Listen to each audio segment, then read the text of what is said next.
Hello everyone, আমি পিয়ালি আর আপনারা দেখছেন গৌতম পিয়ালি লাইফস্টাইলের একটি নতুন ডেইলি ব্লগ। তো সকাল থেকে আসলে আমাদের কাজ শুরু হয়ে যায় 6টা সাড়ে 6টার মধ্যে থেকে, আর এখন প্রায় 8টা সাড়ে 8টা মতো বাজে। ঠিক আছে, তো সকাল থেকে কাজের এতটাই প্রেশার থাকে যে আমি তখন ভিডিওটা অন করতে পারিনি। এখন কাজের প্রেশার একটু কমেছে, সেজন্য ভিডিওটা অন করছি। আর এখন তোমরা সারাটা দিন আমি কি কি করি সেটা তোমরা দেখতে থাকো এই ডেইলি ব্লগের মধ্যে দিয়ে। ঠিক আছে, তো দেখো এখন সকাল থেকে আমাদের কত কাজ কমপ্লিট হয়ে গেছে। এদিকে বড়ি টড়ি সব নাড়াও হয়ে গেছে। ওদিকে ওই যে এই পিসিটা আমাদের বাড়িতে বড়ি দেয়, তো আর এইখানে দেখো আমি বড়ি দিচ্ছিলাম। দেখেছো কত সুন্দর করে বড়ি দেওয়া হয়েছে। আর এর মধ্যে হয়ে গেছে একটা কেলোর কীর্তি, কারেন্ট চলে গেছিলো, তো অনেকক্ষণ পরে কারেন্ট আসার পরে যে বাবা এখন ফেটা দেবে। কথা বলতে বলতে অলরেডি ফেটা হয়েও গেছে। এই যে এখন আমি আসছি ফেটাটাকে নিয়ে, এখন বড়ি দেবো। আচ্ছা, তোমাদের মধ্যে কে কে বড়ি দিতে পারো বলো তো? আমি কিন্তু ভালোই বড়ি দিতে পারি। দেখো তো কেমন হচ্ছে আমার বড়ি দেওয়াটা। তো দেখো তোমাদের সাথে কথা বলতে বলতে আমি বড়ি দেওয়া শুরু করে দিয়েছি। আর এদিকে দেখো আমার বড়ি দেওয়ার কাজ কিন্তু অলমোস্ট শেষ হয়ে এসছে। আর এখানে কতগুলো টিন আছে তোমরা বলতে পারবে? আর এই দেখো বড়ির কাজ শেষ করতে না করতে আবার বড়ির ভরতে বসিয়ে দিয়েছে, কারণ এখন আমাদের বাড়িতে কাজের এত চাপ আর কাজের লোকও সেরকম নেই।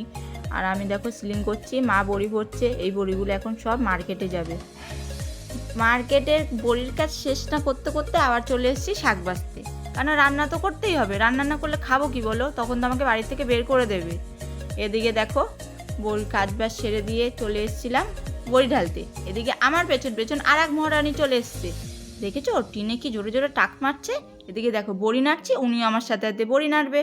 আর ওদিকে দেখো বাবা বড়ি ঢালছে, এই বড়িগুলো সব শুকনো করা হবে। এই সব কাজ সামলে টামলে উঠে এবার চলে এসেছি ছাদে গাছে জল দিতে। আর এই মহারানী আমার কাছ থেকে পাইপটা টেনে নিয়ে গাছে দেখো জল দিয়েই যাচ্ছে। যতবার বলছে আমাকে দিয়ে কোনো মতেই দেবে না। আর এদিকে আর একজন দেখো কি করছে বলো তো? এই দেখো মাটি খুঁড়ছে।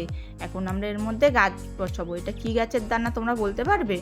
আর এদিকে দেখো এটা হচ্ছে কুমড়ো গাছ। কুমড়ো কার কার খেতে ভালো লাগে বলো। আর এটা হচ্ছে এই দেখো এই গাছটা কত সুন্দর, কত লম্বা বড় হয়ে গেছে। এটা কি গাছ বলো তো? এখন সব ঘরে ঘরে এই গাছটা পাওয়া যায় জানি, তারপরেও জিজ্ঞাসা করলাম। এই দেখো আমাদের সব কাজ শেষ, অথচ দেখো ওই বাড়িতে এখনো বড়ি ঢালাটাও পর্যন্ত হয়নি, এখনো ওদের অনেক বড়ি রয়েছে। আর এদিকে এই একজন একটা গাছে জল দিয়েই যাচ্ছে। যতবার বলছি পাইপটা দে, ততবার পাইপ তো দিবেই না আমাকে। দেখো একটা গাছে যদি জল দেয়, বাদ বাকি গাছগুলো কি হবে? তো দেখো এর মধ্যে সুপুরি রয়েছে। এই খোলাগুলো দিয়ে কী করবে জানো? এগুলো আমার শ্বশুর নিয়ে আসে সব জ্বালানি করার জন্য। আর দেখো আমাদের এই সিঁড়ি ঘরের কাজ হচ্ছে, প্লাস্টার হচ্ছে পুরো ঘরটা। তো দেখো সব সময় তো আর ভিডিও করা সম্ভব হয় না। এখন আমি চলে এসেছি রাতে খাবার বানাতে, রুটি করব এখন। আর এই রুটি টুটি করে এখন খাওয়া দাওয়া করে সবাই শুয়ে পড়বো। আজকের ভিডিওটা এই পর্যন্তই থাকলো। তোমরা প্লিজ আমাকে একটু সাপোর্ট করো। আর এই ভিডিওটা যদি ভালো লাগে একটা লাইক একটু কমেন্ট করে দিও, আর আমার চ্যানেলটা সাবস্ক্রাইব করে দিও। টাটা।